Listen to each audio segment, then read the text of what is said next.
screens back on.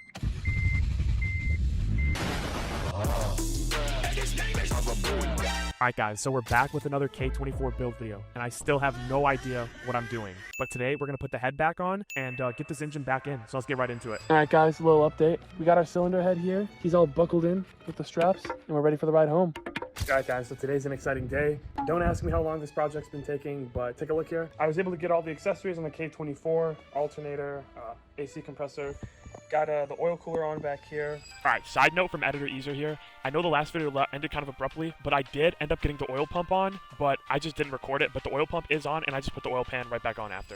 But today's an exciting day because we got the head gasket out. We got our cylinder head right here, and our ARP head studs up there. So yeah, that's what we're doing today. We're gonna get the cylinder head onto the block. Now, we got the cylinder head right there. Took off the rocker arms, camshafts, things that hold in place. I don't even know what they're called. But so next what we have to do is we have to get the ARP head studs in the head. But I put the ARP head studs in here, along with the ARP head studs, the head gasket, then just put the cylinder head on top. Then we got to torque down the ARP head studs, do all that, and then we can install our rockers and camshafts. All right, so now it's time to get that head gasket on. Let's go. So when I was doing this, I was actually really confused because there was no like top or bottom thing on the head gasket. So I just kind of had to figure out which one was the top and bottom. So I don't know, I had to like double, triple take doing this, but I did make sure I got it right. Got the head on, got my gasket under there, made sure it was the right side up. So now basically what we have to do is, I don't know what these are called. We have to put those back in their spot right here. But before we do that, these, the ARP head stud kit. So you have to wash each bolt. We put some brake cleaner, microfiber towel, the washers right here, wash those, and these. So you're gonna get all those washed, and then we'll put our head studs. All right guys, so as you can see, have all of my head studs in. They have not been torqued down yet. So if we come over here, the manual with the torque guides, so we got 1, 2, I mean, you guys get the gist. So these need, according to my instructions right here, they need 3 steps to 80. So we're gonna do 25, 55, and 80. So let's do that. Getting these things torqued down with my little torque wrench was kind of difficult, but I did manage to get it done. I just had to grab a massive breaker bar to help me get the final 80 foot-pounds on these things. But I came back, double, triple checked them, made sure everything was looking good. So head stud should be torqued down properly, even though it looks jank as heck when I'm doing it. All right guys, super excited. These have been torqued down in 3 steps to 80 foot-pounds each. So our head is now bolted on, head gasket underneath. So now what we need to do is we need to get my rocker arms onto the head. And so to do that, we need to put a little bit of Honda Bond right here. Otherwise we're gonna leak. You have to compress each side, otherwise they will explode and break everywhere. Lift them up and just set them down right here. And then after that, we'll get some engine assembly lube them up, get the cams, and then the tops on top. It's a whole new day. I've been recording everything so far, but we got the 50-degree VCT gear on. You see RBC right there. These two guys right here have to be aligned, and then you got some dots up here. Make sure your motor's top dead center. So we got that right there, as the manual says. And then I have the camshaft lockers right here, so the camshafts can't move. Brand new OEM timing chain. So you can see we have some different colored links here. Now what these do is these line up with the dots. All right, guys, I'm super happy. Finally got this thing all timed up. So we're gonna pull this. Oh, made sure double, triple check. This lines up, this lines up, this lines up. All right, there we go. Engine is now in time. So next we're gonna clean that up, make sure we get all the gasket off. After getting the timing chain cover on, I decided to crank the engine over just a little bit, make sure everything was running smoothly as it should. We were building compression and everything was looking great. No.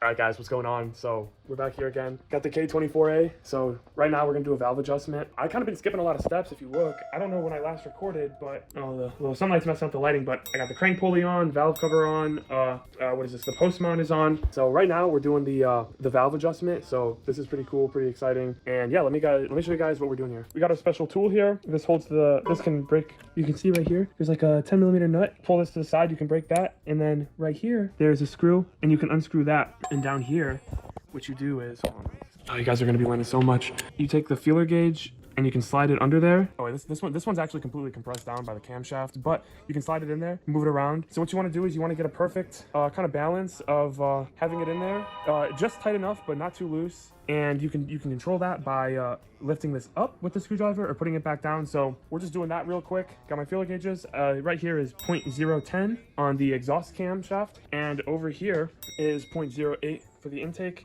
So I already did the intake side. Because I got a new clutch, I didn't want to get a flywheel. You know, I only have so much budget here. So got this remachined for a good price. And yeah, so now clutch will have a brand new clean mating surface to mate to. Get this motor off of this, and so I can put on the flywheel, put the clutch on, and get the transmission on, and then we can put this thing back in the engine bay. All right, guys, so the valve adjustment has been done. I hope I did a good job. I feel like I did a decent, close enough job, so did it to the best of my ability. Took the K20Z3 off the motor stand. I stripped this thing of everything that was good off of it. Probably gonna actually either keep this head, well, I have no reason to keep it. Probably gonna sell this head. I'm just deciding how I wanna get it off the engine stand and onto the hoist, because what I'm gonna do is I'm gonna hoist this up, lower it to the ground, grab my flywheel, put my flywheel on, and once I put the clutch on, then bring that transmission over, and probably gonna have somebody help me out. And yeah, this thing will be ready to be wired up, because I'm gonna put the wiring harness on outside of the engine, just because that's gonna be the easiest. This looks like the setup we're gonna be running. So I have a transmission bolt into the post mount right here. Like I said before, just grab an exhaust manifold bolt, bolted that on right there. Did a couple pumps and it started to lift it up. I think it's now time to try and slide it off, see if that'll work. This is kind of a jank setup. You can see we got the 2x4s stacked up to get the engine on the tire. Yeah, take a look. We have to get this off. I don't have the part with me. It's in my car. I have a rear main seal that we're going to put on here. And then after the rear main seal's on, bolt up the flywheel, bolt up the clutch. And then I have to figure out how I'm going to take this transmission. I mean, I'll ask somebody for help, but lift it up, mount it up to the motor. Once that's mounted on, I could probably start wiring everything up. Got off that old engine stand plate. You can see this is the rear crank seal I was talking about. So this thing is super important. This is where the transmission will sit, right? So this seal will never see the light of day again, hopefully. This engine's been sitting out for a while. If this seal got hard and brittle, I don't want to be ever taking off the transmission. So I got a brand new fresh one from Honda. Right there's the bag. I have to be very careful taking this out, not to score anything, because then it will start to leak or like score the block or anything. Let's do that real quick. This might be the scariest part of this whole build. So I take this screw it in, not that bad. Oh, my bad, I just turned my hand. Screw it in, and then use like pliers and pull out the gasket. Now, the reason this is scary is because if any of this gets scored, this thing will leak into my transmission, and I mean, that's it. The build's basically ruined. Brand new clutch and flywheel on. It's looking really good. So resurface that flywheel, got the new clutch on, and right now, I got my pivot fork, I believe is what it's called. And we got to grease up, clean out the transmission a little bit, put this back on, make sure it's moving smoothly, and then we're gonna put this transmission back on the motor, and then get this in the car. Take a look here, move this back and forth.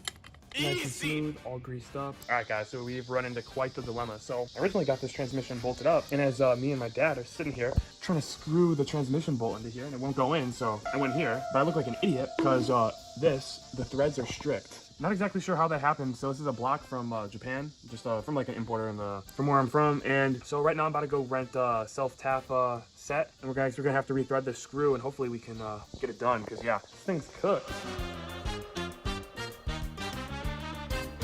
All right, guys, so it's night out here. It's a little difficult to see. I use this tool, rented from AutoZone, and yeah, as you can see, the transmission bolt's on. I forgot to record this, but yeah, this thing is pretty close. Holy, re-tapped that bolt, got it done. Really happy. Pretty sure I was doing stuff with the transmission. Got the transmission all bolted on. Intake manifold is on. I got my, see these blue injectors right here? Took off the original ones, swapped them out for RDX injectors. I think it's 410cc. Basically, it just allow me to get as much power as I need. These we're gonna max out at like 220. Basically connected to everything it can be right now. So now I just have to figure out the motor mounts. Got to put like the transmission mount back on. There's a mount on the side here, and there's a front mount, a rear mount. Got to figure out how to get that all back on, but this thing should be getting dropped in hopefully today.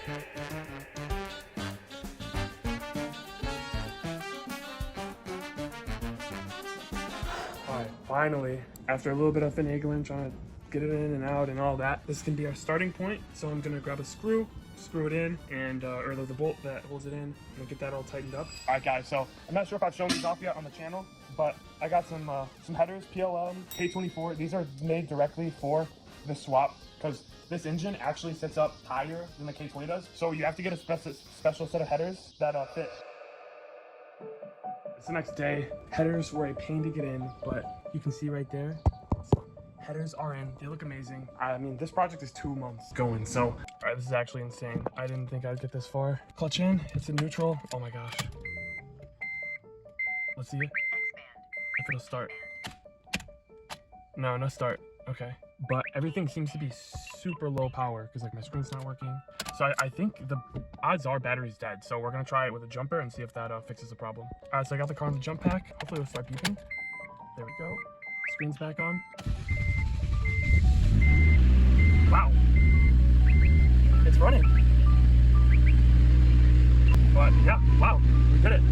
It started up. Let's go. All Alright guys, thank you so much for watching to the end of the video. I'm so excited to have this thing finally start in the next video. I think we're gonna go for the first drive, get this thing tuned, and do our first couple polls in it. So just remember guys, at 50,000 subscribers, I will be supercharging the K24. So if you want to see that, click the subscribe button, support the channel, and yeah, stay tuned, because next video, we're gonna be taking this thing for its first drive. I can't believe the engine started up, no issues, no check engine light. Really just a blessing from God here, so